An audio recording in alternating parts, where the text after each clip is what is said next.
baby, it's the Nick and Alex baseball show where fast is quick, and I'm just Nick. I'm Nick Pollack, and joined by the infuriated Alex Fast. Why am I? That makes me sound so sad and serious. Why am I infuriated? I feel like you have a thing against me now for the prodding I've done to you about the Orioles. I think it's a. I almost like regressed into a full curse word. I think it's a little horse pataki. I think it's a little horse pataki, but we're going to get into that today. We've got plenty of time to talk about. We've got plenty of time to let you atone for your sins. Wow. The way Okay. you've been talking about Baltimore. Nope. No sins here.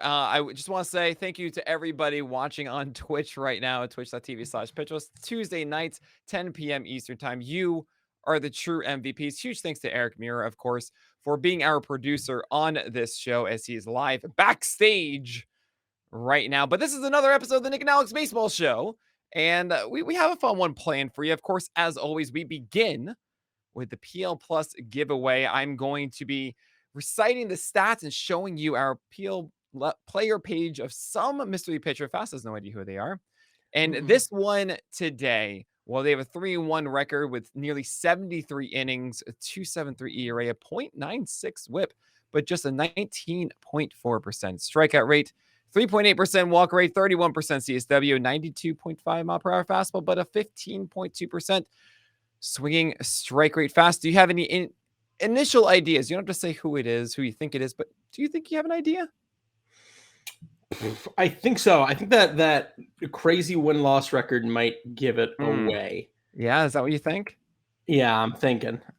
Well, bear with us as we will give you the answer at the end of the show. Those are watching on Twitch right now, save that last name for the end, because if you put it into the chat, well, you'll be eligible for a chance to win a free month of PL Plus. But we've got a great show today, Fast. And as we often do, we're going to start with the one thing of the week. And Fast, what is your thing of the week?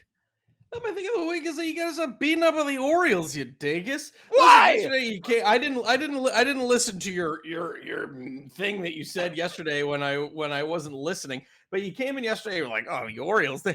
What you talking about AAA baseball teams over here? Listen to me. You know, those are your words, not mine. You know how many divisions? You know how many divisions there are in the AL where every team has 30 wins at least? One. The one with the Baltimore Orioles in it, the AL East, okay? That is a shocking amount of parity considering that the Baltimore Orioles were a team that Buster Olney considered was going to lose over 100 games this year, which is probably not going to happen, right? Yeah, like you say, probably. Yeah. It's fine. I'll be more definitive. It's not going to happen this year. I really would be surprised if they lost over 100 games this year. I think they are nowhere near the bottom 5 team in baseball. Well, not nowhere near. They're not a bottom 5 team in baseball right now. Everyone anticipated they were going to be the worst team in baseball, right? Yeah. I think everyone anticipated that, like, oh, God, look at their starting rotation. Look at how much money they're spending on teams right now. And what has happened? They're actually making the AL East even more competitive. And you should be thanking me as someone who, like you, who associates with the Yankees. I'm not going to go ahead and say you're a Yankee fan because I don't want to pigeonhole you, but we just got the job done against the Toronto Blue Jays, separating them even more from the Yankees now that they need even more help. No, I think we are doing a service to the AL East, and we should be thanked. I want to tell you right now, the Yankees have a 100% chance of making the playoffs according to Fangraphs playoff odds, and the Orioles have a 0.1%. So you're saying there's a chance, baby. It used to be 0-0.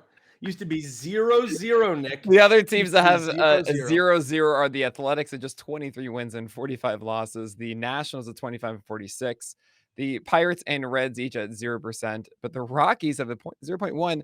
And the Diamondbacks have you beat at 0.3. And so do the Tigers, Fast, even though they have 4 fewer wins than you do. That AL Central. That AL Central is kind of wild, but I think so. I don't think anyone would have thought that the Tigers would have been worse than the Orioles this year, or the Royals would have been worse than the Orioles this year. The Athletics probably. No one would have said come June the Mariners are worse than the Orioles. I'm trying to even imagine the conversation that would result in come June. The Mariners are worse than the But Orioles. you know I what I mean, mean? Like you were like if you were setting a bet, like even the Marlins are only a little bit better than the Orioles. Like they're better than the Cubs. They're better than the Reds. yeah. It's crazy. I mean, I don't think that. I mean, okay, so you're defining worse, of course, by the winning percentage: Yeah. 4.26 for the Mariners and 4.35 for the Orioles. But I think, I mean, it's literally just one game, one win by the Mariners, and they're even as they've played one fewer games than the Orioles. Win-loss records are one thing. Is one team worse or better than the other is another. And yeah, I mean, I'll stop being up on you fast. I've been doing it for 6 years, so That's true. you That's know, true. what was I don't know why Monday all of a sudden set you off, but Also, I'll say it's this: been fun. rarely do we have conversations where my Twitter feed blows up in support the next day. And today, people were like, Today "Why was the is day. Nick dunking on the O's? They're good." Well, the thing I want to talk about is O'Neal Cruz. I know. I said O'Neal. I know this has been an ordeal trying to say names lately, and O'Neal Cruz. He's incredible. This is from a Redditor, Very Odie. They posted that he set the Pirates 2022 record in sprint speed, 31.5, exit velocity at 112.9, and had the fastest infield throwing velocity at 96.7. Eric has that video, and you guys got to see this. I mean, the way it zips, you can't hear the audio of the broadcast, but they are in shock. And I've never heard a broadcast booth get amped by a throw from shortstop to first that isn't like a Derek Jeter theatrics. Derek Mm. Dieter. Oh my lord. See, this is a Are no you deal okay? today. No, I'm not. Because because O'Neal Cruz is amazing. And then he did all that within the first 3 innings. He has, and I saw Gray Albright put a fantastic tweet with Rasball saying, I can't wait until the Pirates start playing. What has O'Neal Cruz done to me? And it's amazing. And that's it. This is the stuff that we look forward to in baseball, right? Cruz is just, I even felt that way. I was like, I just want to watch more of this guy. Seeing that throw at 96.7 is insane. That is the average major league fastball is 92. And he just threw that from short. He's like, all right, yeah, I'm going to throw it first. They're Crazy.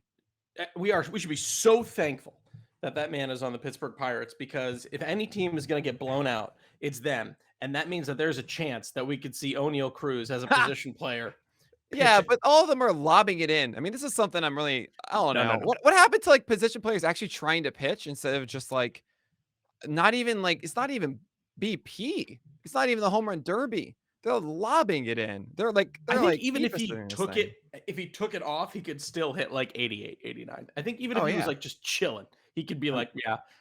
Yeah, all the pitchers in the game, right? They're all former shortstops anyway, right? Yeah, like DeGrom and whatnot. I mean, Yeah. because they were like the star on their middle school, high school team, but still, yeah, O'Neal Cruz. I think at one point actually, before he got dealt, or I'm trying to remember this correctly, but teams tried to actually get O'Neal Cruz to pitch. Oh, really? Yeah, I believe so. I could be mistaken on that one, but he's 6'7" at Yeah. shortstop. I saw a Reddit joke that they wanted to call him the tall stop, which I thought was pretty amazing. So dumb. It's so wonderful. How dare you? But yeah, O'Neal Cruz is my thing of the week fast. That's a good one. That's a good one. Why don't we move on now to what is this your favorite segment? I don't know. This is a good segment. I think It's a you said it good was your segment. favorite segment It's last the week. one for the people, for the live people right now on Twitch. Because I know if you're listening on the podcast, it's a great podcast. I understand, but you're missing out a little bit if you don't see it live, or at least on YouTube, of course, the next day, youtube.com/pitcherlist. But we got the image of the week, and I love this. This is I saw this instant I saw this, I knew that I'd be featuring it as my image of the week. And it's Taijuan Walker purchasing Pride gear for Mets fans. I mean, Mm. how amazing is this? He pretty much just said to them, look, whatever you get, just purchase all of it. I'll pay for it. Just say the name Taijuan Walker. And I can imagine some fans be like, hi, put it on Taijuan Walker's tab. Is this going to work? Yeah. I don't know. Yeah, But I mean, yeah. no, he actually was there. He was there. I mean, this is what the image is of him just saying, please just get all the Pride gear. This is such a good cause and be a part of it. And baseball needs more of this. This is so important.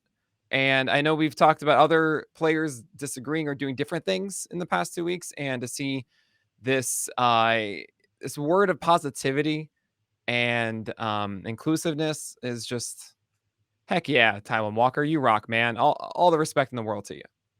Yeah, between him and Mark Canha, I mean, like both of Yeah. them were just kind of rocking that all week. Mark Canha had some like amazing quotes, and Yep. it was pretty awesome to see. So yeah, I dig it. Mine is in a little bit of a different Yeah, vein. it's a little different. Mine's a little I bit saw different. this on Twitter today, and then I was like, "Fast, I you don't. can't use this." I don't know if you guys remember this made all the rounds in all my baseball chats. I don't know if you guys remember who are listening right now. I Kyle don't. Farnsworth. Oh He is God. a former pitcher who ended his career with a 4.26 ERA. He threw almost 1,000 innings. He Yeah. predominantly pitched for the Cubs, but he really made the rounds. He pitched for Detroit, Atlanta, the Yankees, the Royals, the Braves, the Rays, the Pirates, the Mets, and then finally the Astros. This man is 46 years old. Eric, show us what Kyle Farnsworth looks like now.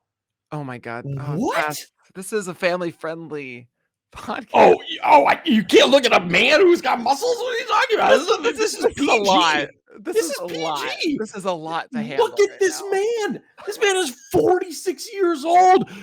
This is absolutely insane. If there was a team, okay, this is my question for you, Nick. This is my question for you. If there What? were a team of Kyle Farnsworths right now, Oh and they all no. looked like this, what would they be called?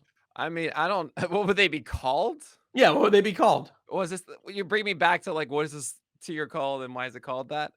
Yeah, Uh, but for do you, this, it's if do there's you a team of have Kyle something like this? Farnsworths, huh? Do you have a term in your head? I No, would. no, no. I would call them the juiced veins. The juiced veins. That's all natural, baby. Kyle Farnsworth's all natural. Oh Look God. at look at those thighs. I would Nice. love to I'm see how good. fast. I'm good, I would fast. love to see how fast this man could throw right now. I don't Like I know. I would mean, okay, love. look, Yandy Diaz exists on the Rays. He's not this though. This He's not man this. He's not could crush Yandy Diaz. Look at those thighs. this. I That know. is insane. That's it. Look at Ah, those things. You yeah, can't even tell we'll where the call them the upper left thigh and the thighs. knee meet. What? No, we'll call them the left thighs. That would be the No, team. what's the name of the Monstars in Space Yeah, Jam? that's That's it. Yeah. yeah, they'll be the Farm Stars. His They'll his be the- his quads look like oh droplets of my water. god, that is. He looks like Bane. He looks like a comic Mm. book version of Bane. Like this is unbelievable. This is an awfully long Oh amount of my time to god. spend staring at a man's thighs right I'm now. afraid On of him. them. Could you imagine? Could you imagine him fitting into an MLB uniform right now? Kyle Farnsworth this version of Kyle Farnsworth trying to get into an MLB uniform. It's unbelievable. 46. We could all be so lucky. We should also be so lucky to be looking like Kyle Farnsworth. Okay, so what's next, Fast? But Oh, it's you know what? actually all Oh, I know. I know what's next. what? Eric is going to ask us a question. But before we do, and I'm sure you want to know so much more about this podcast, we're going to take a very quick break. And by the way, for everybody watching on Twitch right now, please consider going to Apple Podcasts and find our show and leave a rating and review. That goes so far for us. I will be having this show on the Fantasy Baseball podcast feed from time to time, but you won't get every single show there. So you got to make sure that you sub to the direct feed on both Apple Podcasts and Spotify and wherever you listen. So thanks so much for doing that. Eric, you have a question for us. And what is that? Well, initially, I was going to ask you guys which MLB manager you thought you could beat in a fight, but now we have Farnsworth here. So I'm curious which MLB manager you'd pick to be on your side to try to fight Farnsworth. Gabe Kapler. Oh, yeah. I got it. I had to get that in quick before you said it. Yeah. Yeah, that's right. I don't know. God. Okay. All right. All right. I'll go with oh, can they not be active? Sure. Yeah, I'll allow it. Okay, then I'd probably go with Girardi. I think Girardi's got some Street Fighter in him. You know what I mean? Yeah, I can see some Kevin Cash in there too. Yeah. At first, I was gonna go. I think if you dunked Craig Counsell in water and me and added our weight together, we still would not equal what Kyle Farnsworth's. Why are we still doing this? There's a part of me that even wants Earl Weaver just to like have that in my corner. There's a mental game too, you know? I Sure. feel like Earl will be there for me. Yeah, okay. I'm just really happy that we turns this into the Farnsworth cast. The Nick and Alex No! Farnsworth's cast. No! I know what my image of the week. You know how every time Paul Rudd goes on I Conan, know. they always play that one clip. This is going to be the Patrick Manning face all over again. Is the Yeah, it is. But Kyle Farnsworth is always going to be my image of the week. Eric, do me a favor. Every single time. No! No! Every single time I have an image of the week, I don't care what it is, what I list on the sheet, it should always be Kyle Farnsworth. You gotta like Photoshop him into every image. No. Just to be like, where is Kyle Farnsworth's thighs? No. I can see Kyle Farnsworth's thighs from here. All right, Nick, let's move on to the your favorite segment of the podcast. It is. I just like saying that after every segment. Is wild thoughts. Now you have nothing written down in the notes, so this is off the top of your head. Yeah. What is your wild thought for the week? My wild thought is that we should really stop talking about Kyle Farnsworth. Can I get the photo again, please, Eric? Oh gosh. Just get him off the screen. Get him out of here. Look, this is what I think. I think it'd be kind of cool if a runner, instead of going back to the dugout after touching home plate, they can run to first. And if they do, then they'll be worth 3 runs if they score again. So after they touch home plate, they can run to first? Yeah, run to first. And if they score, instead of getting 2 runs, they get 3. So if they don't score any runs, it's 0 runs, right? But you can then continue on, and then it's Farnsworth 3 runs instead of 1. Farnsworth 3 runs? It's Farnsworth 3 runs instead of 1. I did that for you fast, all right? It sounds like trying to get in on the party for you, and you're not here for it. Okay, I'm sorry. Well, I thought you really wanted to avoid it at all costs. Yeah, I think that's kind of interesting. Risk reward thing, right? A guy hits. Oh my God, Eric, no, get him away! No, I don't want Nick back. I want to do this podcast with Kyle. Yeah, I think that. Yeah, right. It's just like a nice way for, I think one element of baseball that kind of stinks a lot is when it's like an 11-1 game and it's the 7th inning and we all know this is over. And to give those little extra elements for ways to get back into it, I think would be really crazy. Obviously, all the stat heads, just how do you calculate that? And it just messes everything up about the simplicity of it. But that's kind of a fun way to figure out some extra rules to get guys back into the game. Okay. I'm going to, this one's kind of off the top of my head. I would like, back in the early days of baseball, all of the outfields were determined by a large piece of string or rope, right? That would determine what the restraints are. And then all of the home fans would take a few steps in when the home team was up and take a few steps back when the away team was up to try and change the dimensions to make it harder for the away team to hit a home run. I want to bring it back. Get rid of all the outfields, okay? But line the outfields with a mix of home and away fans, right? So it has to go like home away, home away, home away, home away, home away, home away. And that way, no one can if people are going to move in or out, it's going to be a straight on battlefield. Like it's going to be people. You want a full on sine wave of an outfield fence, essentially. Yeah. But I don't know if it's going to turn into a sine wave. I think there's going to try and be some gamification. I think there's going to be some. Yeah. I want it to be like the Warriors. God. No, I'm not going to condone this violence in baseball. Is this a real thing? Absolutely not. And I think you're just saying this because of what happened to your left field in Camden Yards. You're like, no, this is bad, and I have to figure out a new solution because this ain't working. Yeah, that left field, I dig it. I think it's good for us. It's going to entice some more people to come. I mean, it definitely is having the impact, and it's not like right field is. Hey, it's giving you a fuller stadium, right? Because you just have fewer empty seats now because there are fewer seats in general. Again, 2 days in a row, we got to dig on the Orioles. It's really 2 fun. days in a row. Now that you're saying that like this is a thing that I'm leaning in. I'm leaning in. Kyle Farnsworth just slowly come in for some reason there. Oh my! This is why you guys gotta listen or watch the live show. It's a different experience. Just want to let you know. But all right, let's go to the pitch of the week. And Fast, what is yours? To be honest, this might be the second time that I've talked about this, and if this is going to be the second. It's like drive by Kyle Farnsworth. Oh my god, I have to prepare myself every time. Every once in a while, Kyle Marshall just Oh my god. flashes over the screen like a ghost, like an apparition. Just Kyle Farnsworth just haunting us.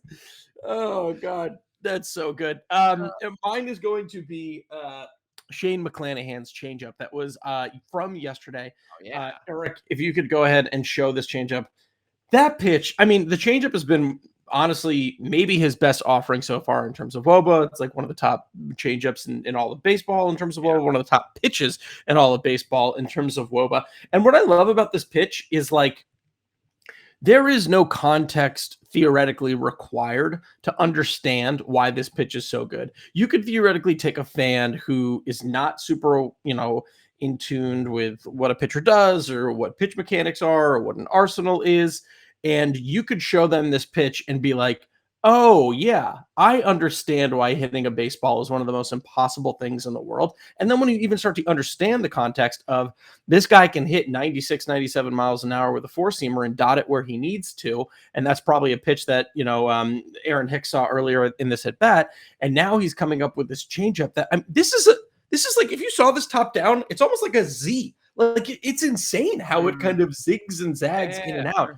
I mean, to follow the Nick Pollack breakdown methodology, if I were doing my Nick Pollack methodology, I would pause this a few inches after release and show this is a strike, and then show you just how far with a line it breaks to the left in the final destination, because that is unbelievable. Yeah, that's I actually did feature Shane McClanahan this morning.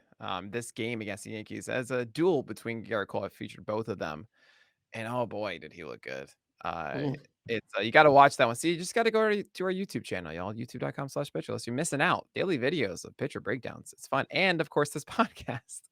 It's so much better live with all the drive-by Farnsworth. Who doesn't want that? I don't know. Who doesn't? Love it. But yeah, this is this fantastic pitch of the week. Fast. I really, really do appreciate it. I went with someone that isn't in my top 3 of fantasy baseball starting pitchers. It's Trevor Rogers and his slider. And the thing about this, and I just have kind of one of the good ones that you had against the Mets yesterday. This has been a pitch that's been missing the entire year for Mm. Trevor Rogers, but yesterday had a 75% strike rate, had 7 whiffs on it. And we've been waiting all year. Trevor Rogers, are you gonna do the thing again? And he finally showed life. I mean, 24 whiffs yesterday. That is on Monday for Trevor Rogers against the Mets. 9 on the four-seamer, 8 Mm. on the changeup, and 7 on the slider, and I'm just very excited because this could be the last piece of the puzzle if Trevor Rogers does do this. And look at that location of Francisco Lindor down and in. He did that multiple times in this game. Really messed up lefties with it. There's a lot of potential. So I know Marlins fans out there, you've been so upset about Trevor Rogers, but this may be the turning point for him, and it's on the back of that slider. So good stuff, Trevor Rogers. I love to see it. Yeah, that was a good start. That was exciting to see. Baseball's better when Trevor Rogers pitches well. He's a fun dude to watch pitch, and the Marlins are a fun team to watch pitch or play overall. Let's move on. Let's actually kind of stick with our Shane McClanahan theme that we have here, because Nick, I think the inside pitch, this next segment, you kind of wanted to hint a little bit or talk a little bit more about A Shane little bit. McClanahan. I want to talk about how sequence works, and we think about it a lot. Of cool, I'm going to throw my fastball, I'm going to throw my slider, then maybe pair this off of that, and it doesn't always work like that. And I know you're trying to make this the Kyle Farnsworth cast, but no, it's the Shane McClanahan. Yeah, I Ooh, am a McClanahan fan. Fast. I'm wow, a very nice McClanahan reveal. fan. Very nice Thank you, reveal. thank you. I'm so hot in this sweatshirt, and now I can take this thing off. That is the pitcher list hoodie, by the way, and it's gorgeous. Fast will tell you, it is lovely. It is a lovely sweatshirt. Anyway, I am a McClanahan fan because what you're going to be seeing here on the video on the left of me is a changeup that's looks like it's down the middle in a 2-2 count that Aaron Judge should demolish. The thing is, Shane McClanahan threw only 15% fastballs in the entirety of yesterday's games and 85% changeups, curveballs, and sliders. And in that inning that I showed, he actually struck out both Aaron Judge and Anthony Rizzo without throwing a single four-seamer. But he's able to get away with a changeup down the middle like this because he's teasing the Yankees. They know he has the 96, 97, but he's not throwing it. And this is a count at 2-2 where it would speak to a fastball. Finally, he's earned it. He missed out of the zone with a secondary pitch before this. And it's really important to think when you're doing your sequencing to think, okay, I don't have to show the thing. And later on in this inning, I think the best pitch that Shane McClanahan threw in this inning, I mean, there were some filthy ones. He threw a lefty and lefty crime to Anthony Rizzo for his strikeout. It was down in middle. It was beautiful. It was a 1-0 fastball right down the middle to Giancarlo Stanton, the only four-seamer, only fastball through the entire inning. And it was taken because how Shane McClanahan threw a changeup first, and he saw that Giancarlo Stanton was following it out of the zone. It was the moment that Stanton revealed he's not looking for a fastball, and he threw it right down the middle. And he got him, and that's it. Then Stanton was looking for a fastball the rest of the way, didn't get one. And this is an example here again of a guy looking for a fastball, and you're not giving it to him. So it's interesting. You think about sequencing different, but sometimes it's just about teasing them and not giving them at all ever the thing that they think you're gonna throw. Yeah, it's interesting because I think he in the first at bat of the game, well, actually, it might have been the first at bat. When Anthony Rizzo came to bat, you see the one in the bottom left hand corner for the Yankees. That was a kind of middle 97-mile-an-hour fastball that he missed his spot with. That Anthony Rizzo took deep to right field for a home run, and I wonder if that was a part of it too. But it also just speaks to the depth of his arsenal, knowing that he could get away from that pitch, which can be so incredibly effective for him, Right. and still just be that good. You know what I mean? It's almost like Oh, yeah. taking the worst thing that could happen in a situation in that home run and turning it into a positive by being like, well, now these guys are going to think I'm going to shove this four-seamer down their throat, and I'm not. I'm going to go with these secondaries, and I'm going to Absolutely. dominate. Yeah, so there's actually a famous story of Greg Maddux and Lopez from the 90s, I think, or maybe Zaidi Perez. Oh, no, I believe the catcher of Atlanta at the time. Mm, And how Greg Maddux, I believe maybe 1-0 count, the whole plan, the game plan against Jeff Bagwell was to be throwing fastballs away, fastballs away, fastballs away. And it was a 5-0 game, like the 8th inning or something. Max is cruising, doing one of his traditional things. And all right, he sets up away, and Maddox shakes him off. He goes, "What?" And he goes through everything, and finally calls a fastball in. Max says, mm. "Yeah, that's what I want." Throws a fastball inside to Jeff Bagwell, who crushes it over the left field wall. And as he's running the bases, goes out to the mound. But Greg, like, what are you doing, man? The game plan was stay away, stay away, stay away. So yeah, I know. It's a 5-0 game. He's gonna think of that fastball for the rest of the year. We're gonna see them Mhm. in the playoffs, and I'm not gonna throw a single one to him again, right? Maddox wasn't even doing it inside the same game. He was doing it in previous games to set him up for October, right? And that's the mentality I'm talking about here of teasing somebody with something and not ever giving it to them. You got to be doing that as a pitcher on the mound. That is such an amazing story. It's so it's so next level. Like it really is just so. It's just cheating on that pitch in all of October, and he just never gave it Did to him. you see? Did you see? I The know. Kyle I'm Farnsworth trying to ignore it fast. Gotta keep moving. No, Eric, I think you guys, you got to be watching the stream because every once in a while, the ghost of Kyle Farnsworth will pop into this broadcast. The opacity is probably around 50-60%, just a little light, just to make We you gotta think. get like a soundboard going, you know, like some eerie music. Like, oh no, he's not gonna show up, is he? And all of a sudden, just takes over the entire screen. Anyway, let's go to our next segment. This is a new one that we're gonna be doing, and we talk about pitches, we talk about images, but we don't have the home runs of the weekend. How can we have a proper baseball show if we don't celebrate one of the coolest things that happened in the game, home runs? So Fast, you have a fun one from today. Yeah, this one kind of came up on my Twitter feed from Andrew Simon, who's a really great follow Oh yeah, on Twitter at Andrew Simon MLB. And this was Harold Ramirez's home run today, so Tuesday, against Nestor Cortez. This was an 85.4 mile per hour no. home run down what? Well, I mean, what do you? I'm happy we're watching more O'Neal Cruz than Oh, California. you said nope because of the clip. Yeah, no, Here's didn't Kyle happen. Farnsworth again. It didn't happen. 80. There was no home run against the Yankees today. Fast. Nope. No, it was literally the lowest exit velocity of any non-inside the park home run ever recorded by Statcast. And it's funny because when you look at it, you're like, I think I saw that stat first, and then I saw the home run, and I was like, oh, that's kind of not that slow. But when you see it, and you can watch it now if you're watching the live stream, it looks kind of quick, and then it just hangs up in the air. Yeah. And there is, I mean, the expected batting average on this had to have been like sub 200. I mean, it really just finds that perfect corner inside of left field. It's such an unlucky home run for Nestor Cortez. Like, this should not be a home run at all. But yeah, this was pretty amazing to me. Absolutely. I'm looking up the expected batting average on this right now. And what I see is 0.30. Unbelievable. 3% That's chance. unbelievable. That's a 3% chance of it being a hit and a return to home run. That has to be the lowest expected batting average on any non-inside the park home run in history.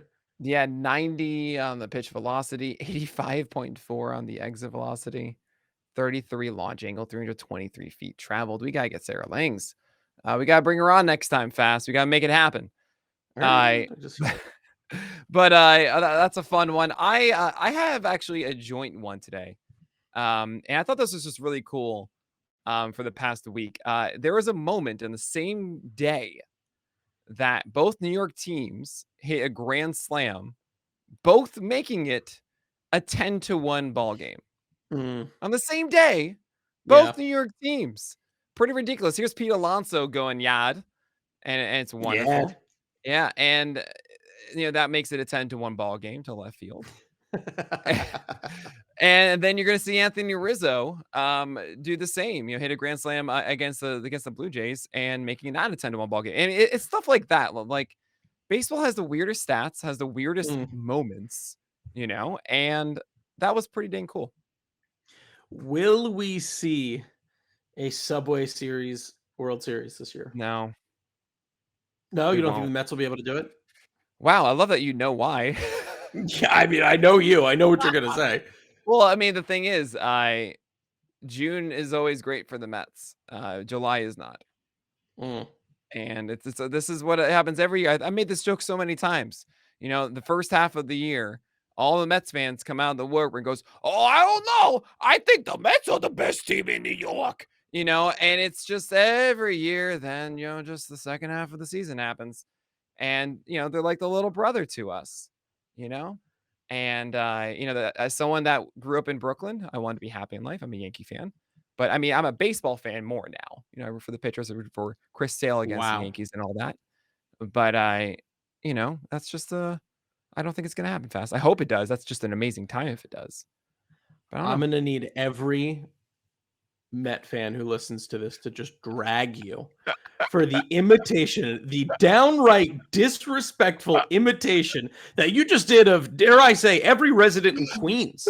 Like that you just okay, did. Fast. If you have listened to my morning streams, you would have heard me do the New York accent for so many different reasons.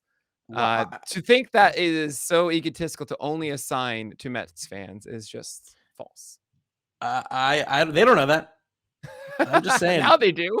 I'm just saying. Go after him. Go after him. Go after him, chat. Go after him, listeners. Oh, fast. All right, Nick.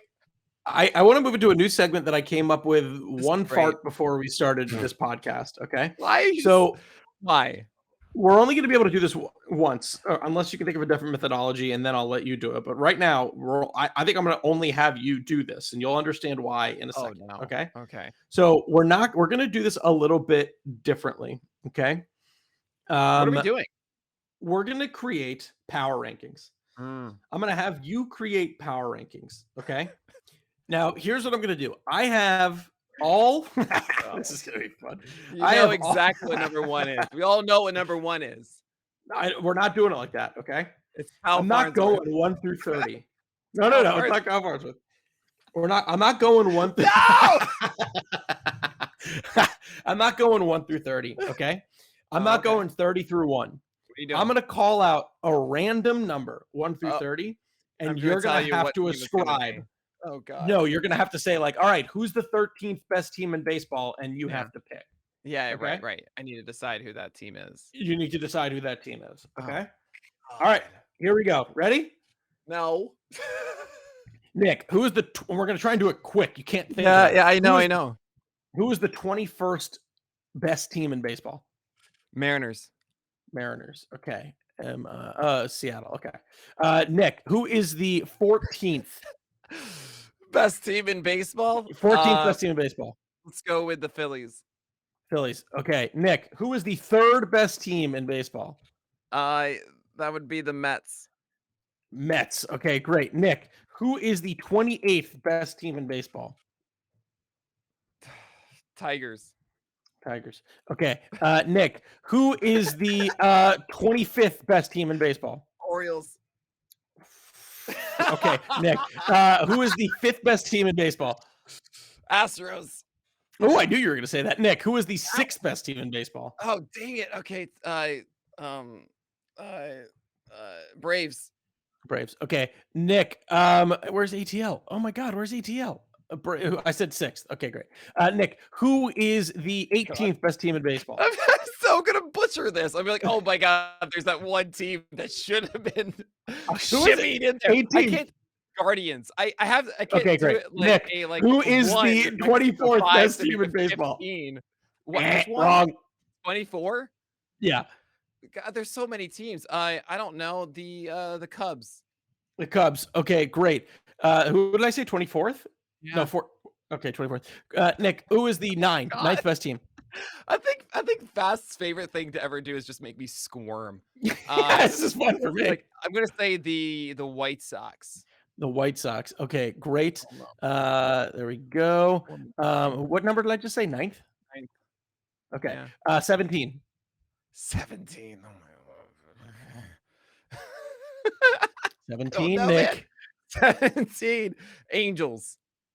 Angels. Okay. 17 is the Angels. All right, we're burning through here.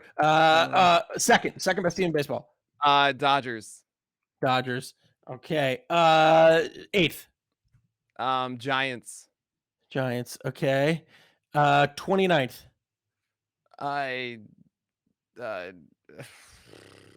Athletics. Wait, what did you say for the Giants? What number? Whatever you said. 8th? Yeah, I said 8th. Okay. Who did you say is 29th? The Athletics? Athletics, yeah. Okay, great. Who is the 13th? 13th.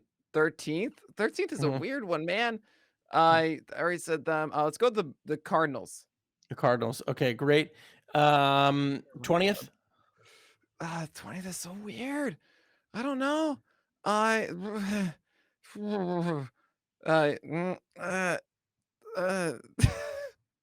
Rangers. Rangers. Okay, great. That was the 20th. 19th. Here are the teams you have left. I'm going to send you in chat. Okay. Oh man, this is 19th. I've messed this up, guys. 19th, Miami Marlins. Okay, great. Okay,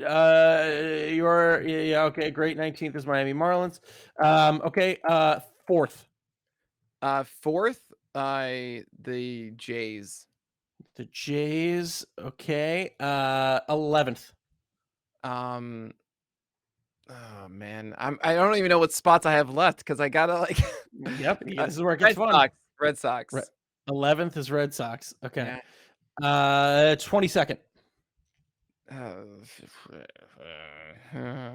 Pirates. Pirates. 23rd. Pirates. Okay. 15th. Of the Rays. Rays. Wow. Okay. I gotta fit them in some way. Like this isn't. I don't 10th. want them to be that. Padres. 10th is the Padres. Oh Lord. Okay. 12th. Jesus, we have that many high ones left.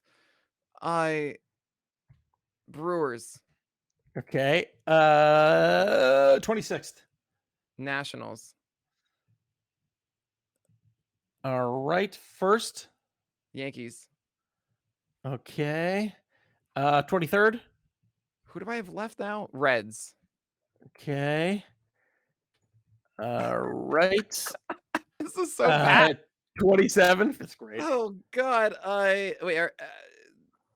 Pirates. Did I say Pirates? We Or already said did 'em. Pirates. Royals. Royals and 30th Rockies. and Diamondbacks. Excuse me. Yeah, Diamondbacks. What? 16th or 7th for the Diamondbacks. Oh, that's the only two left? Mm-hmm. Oh, I guess Twins for the 7th, and then 17th are Diamondbacks. All right, here are your power rankings. Oh boy. Okay. The best team Oh is the boy. Yankees. The Yeah. Yankees. It's Yeah. actually not bad. The Yankees, Uh-huh. the Dodgers, Sure. the Mets, the Blue Yeah. Jays. Okay. 4. Not Yeah. bad. Houston, Yeah. Atlanta, Minnesota, better than Oh, San God. Francisco. Yeah. I was trying to keep track of like 7 and like making sure who that would be. Oh God. Yeah. All right. Keep going. The Giants, Uh-huh. the White Sox, Yeah. the Padres, Yeah. the Red Sox, Uh-huh. Milwaukee, St. Louis, Philly, Tampa Okay. Bay. Yeah, just put like 16. the Twins underneath that. You know, that's Yeah, what I wanna love do. that. Arizona coming in at 16 is very good. Whatever, it just happened that It's way. very good. The Angels, the Guardians, Uh-huh. the Marlins, the Rangers Okay. at 20, the Mariners, Yeah. the Mariners, Pirates, yeah. the Reds, the Uh-huh. Cubs, Yeah. Orioles, Yeah. not in the bottom 5 Yeah, at 25. yeah. The Nats, the Royals, the Tigers, Oakland, and the Rockies. That's Not pretty bad. good. That's pretty not impressive. terrible. All right. Yeah, that's I had pretty good. no idea what we were doing. I thought we would Yeah. have like long discussion. Oh, who do we think should be? No. You just had all squirming Nick Pollack here. Yeah. No, chat is very impressed with you right now, and as they should be. I mean, you really did. I only gave him the teams once he had like 12 left. He Oh my really just pulled all those teams out of thin air. So you're the CEO of Pitcherlist has been tried and tested, and he is true.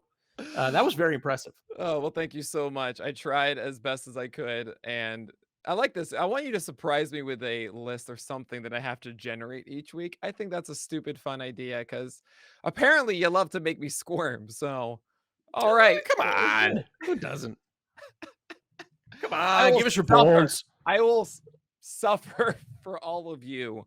Mhm. Absolutely. All right, we're gonna keep it going on this podcast, and I think this is something we should be doing through the trade deadline, which is I kind of want us to talk about trades. We're getting to that point fast. We haven't really seen much of anything so far outside of the craziness that was entering the opening day. You know, Sean Manaea all of a sudden showing up and being a Padre. So I want to kind of hear some trade proposals, some ideas, and I'm sure they're going to get a little bit more hot, you know, once we get closer to that stove. And what's the one that's on your mind right now? I think a team should trade Christian Pache for Just a any glass team. of warm milk. Any team. Any team, just a glass of warm milk. I feel I feel bad for dunking on Christian Pache, but I was taking a look at like if there is anyone with like a comically low WRC plus so far to start the season, and there isn't. Like there isn't really. Like if you lower the, I mean, actually, I take that back. If you lower the threshold low enough, okay, the lowest. Oh man, it's only 84 plate appearances, only 27 games, but the lowest WRC plus right now is Carson Kelly with a negative 17. That is brutal. Wow. Yeah, that is but, bad. Yeah, near active players, like around 200 plate appearances, it is Christian Pache at 28. But if I'm being more serious, I think Atlanta is a really good trade candidate, and I think Frankie Montas is going to be probably the best pitcher up and available. So I think Frankie Montas to Atlanta would be really interesting. However, I could also see them going for someone else on that team in Paul Blackburn. Oh, interesting. Or Martin Perez. I don't think Martin Perez ends the year in a Texas Rangers jersey. Oh, yeah, that I makes a think lot of sense, right? I mean, it Yeah. really depends on how long this Vargas rule will last, right? If you don't know the Vargas rule, that's essentially a pitcher that generally doesn't have this good performance, but he's commanding really well and is on a good run. That's what he's doing. I hope for his sake that he, Martin Perez, I'm sure, wants to get traded to a competitive team. So Yeah. I hope it works for all parties there. I mean, there's going to be a lot of interesting trade talk about pitchers. I mean, the Reds have Tyler Mahle and Luis Castillo, and theoretically, you'd Mm, think that they'd be ready to deal both of them yeah. at the deadline. So we'll see how that pans out. I'm curious about Josh Bell on the Nationals. Everyone's been talking about Juan Soto a bit, but Bell seems like a good power bat at first base. For many teams do need a first baseman.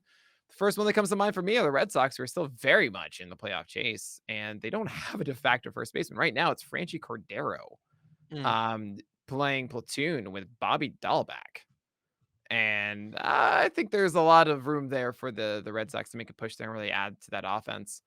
That seems like a good fit to me. What do you think about that, Fast? Yeah, that's a pretty good one. Yeah, I mean, they're still vying for that wild card spot right now, so I think any additional offense that they can get would be super positive for them. I mean, watch out for Um, their Orioles. You got to keep them at bay, hey, baby, 30 wins, keeping teams out of the you know, playoffs left and right. Keeping teams out of the playoffs left keeping and at right. bay. What is the thing that you guys have? The Bay something? Old Yeah. Bay, Old Bay. Yeah, yeah. Gotta Old keep it Bay, up. Old delicious, Bay. Yeah, yeah.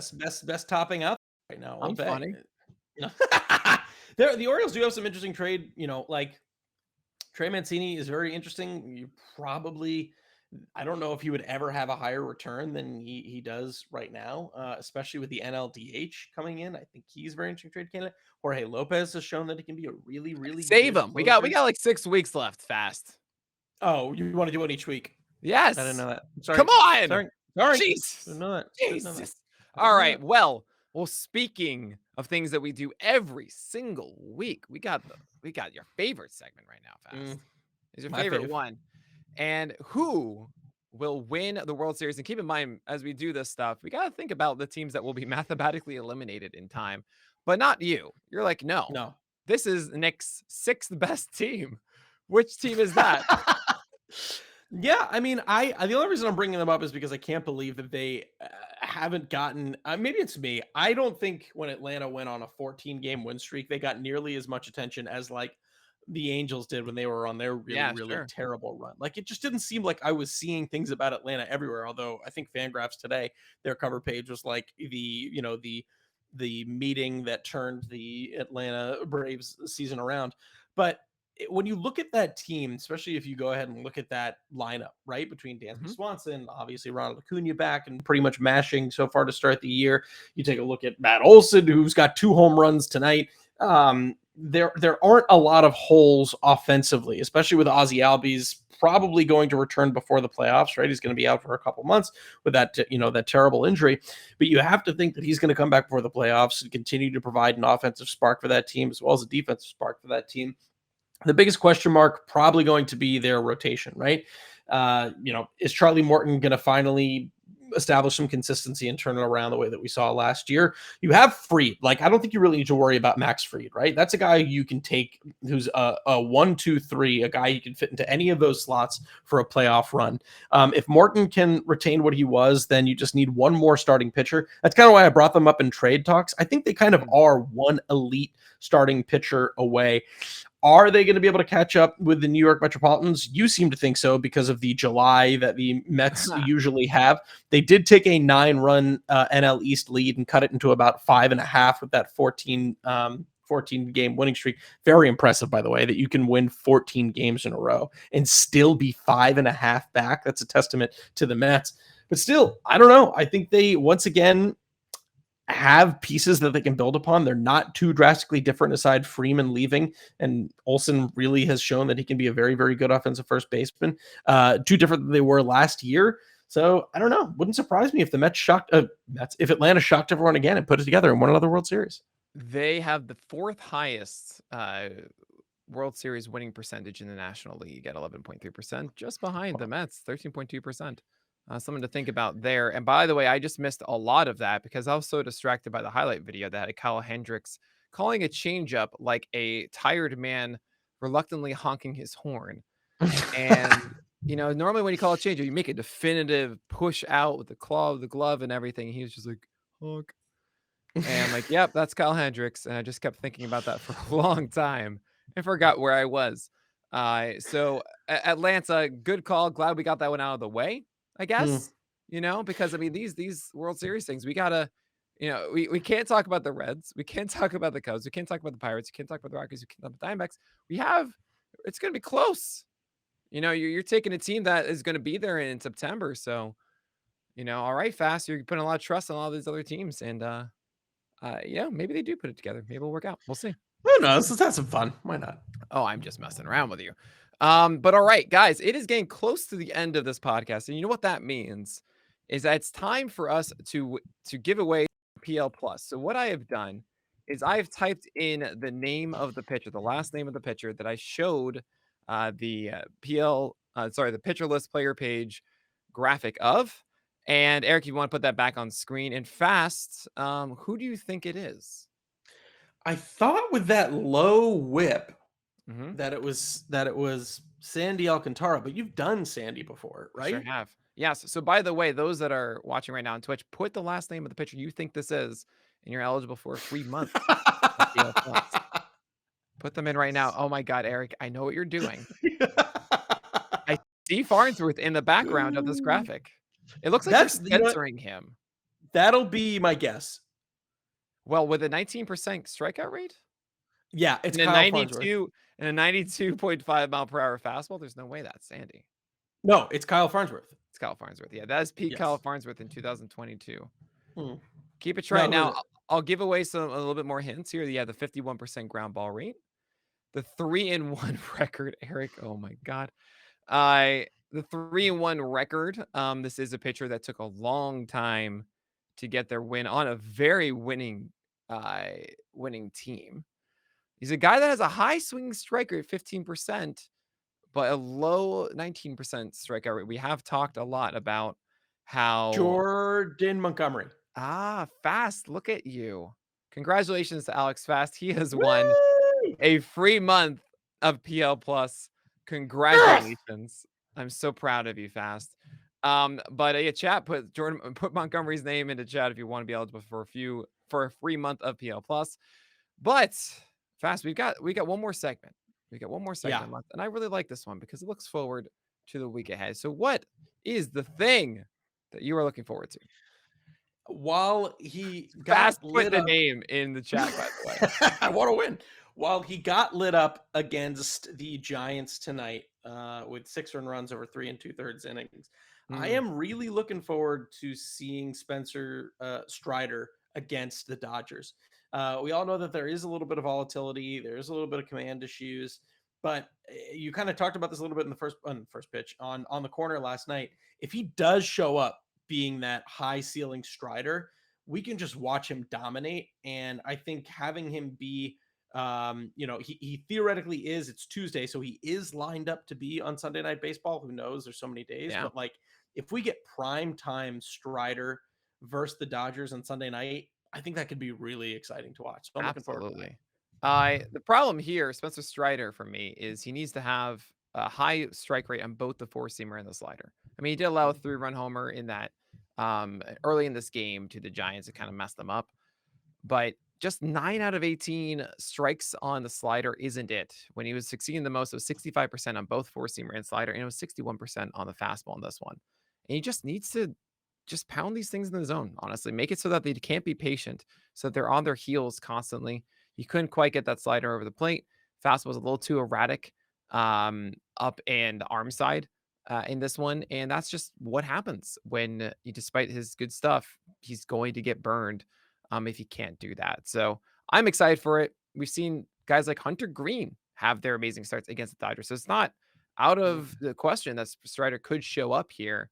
Yeah, I'm very, very excited to watch that. I mean, come on, Fast. You're gonna give me a 100 mile per hour young rookie starting pitcher? Like, duh. I'm going to Yeah. agree with you. That's just jokes. I kind of dig looking at all the All-Star game votes and hearing Mm. all the news about, hey, right, an All-Star game. I have like really zoned out about the All-Star game for a while. Even last year, it felt still kind of weird. We're just getting back into baseball, so we didn't have it in 2020, of course. And there's something really special about the All-Star game. When I was a kid, it felt so important. It felt real. Yeah. I wanted to see all those guys. Oh my god, it's a game with this guy and that guy, and just wow, he got the vote. I remember, I believe Jimmy Cora being so excited, Joey Cora being so excited to be a part of the All Star team one year, and just his bouncing in the dugout, and it's just it feels like a magical moment of baseball fun. It didn't feel like this a game of analytics and business at all, right? Mhm. That we treat it like now. So seeing what the votes are and seeing how the people feel. We're in our bubble too of sports information and discussion. And like, what did just the general baseball fans feel? And to see Aaron Judge be the number one vote getter is pretty cool right now. I mean, everyone understands that, but to see guys like Jeremy Payne is getting a lot of national attention. He's about third or fourth, I think, for the shortstop all-star vote, which I think is great. You have Espinal in Toronto and Mhm. Alejandro Kirk. Like, yes, Yeah. that's so good. You know, I love that, and we're seeing those votes come in right now. So I'm all for this. I think it's fun, and it was always a good time to see what happens. I'm gonna say this for my wild thought, really, for next week. Uh-huh. Like, get rid of the All-Star game. Fast. Oh my God. Don't We do don't that need to it. me. No, yes, you do. Yes, we do. We don't need the All-Star game. Oh my God. Why would you do this to We don't need it. me? I'll save it Why for next week. fast? I, No. I listen. I've been very fortunate to go to a few All-Star games. I have never been to a game where the spectrum between the hype in the first inning and the hype in the second inning is so different. Everyone gets a ticket. They're so excited. You walk in, it's amazing. All these different fans, you see the stars, they get introduced. And then you're in the second inning and you're like, why did I spend $400 on this ticket for a game that means absolutely nothing? Faster went there because you're part of MLB. All right. So, who wins PL Plus? It's Amin. Oh man, G, congratulations! You've won a free month of PL Plus. Thanks for watching live on Twitch and twitch.tv/pitchlist. Eric, my God, those Farnsworth drive-bys are insane. Uh, G, just send me a DM here on Twitch, or on Twitter, and I'll send you the code. But that's going to do it for this episode of the Nick and Alex Baseball Show. I'd like to thank Eric Mura so much, our wonderful producer, for scaring me profusely through this entire podcast. But that's going to do it. So thank you all for listening. Thanks for watching. My name is Nick Pollack. I'm Alex Fast, and we'll see you guys live next week.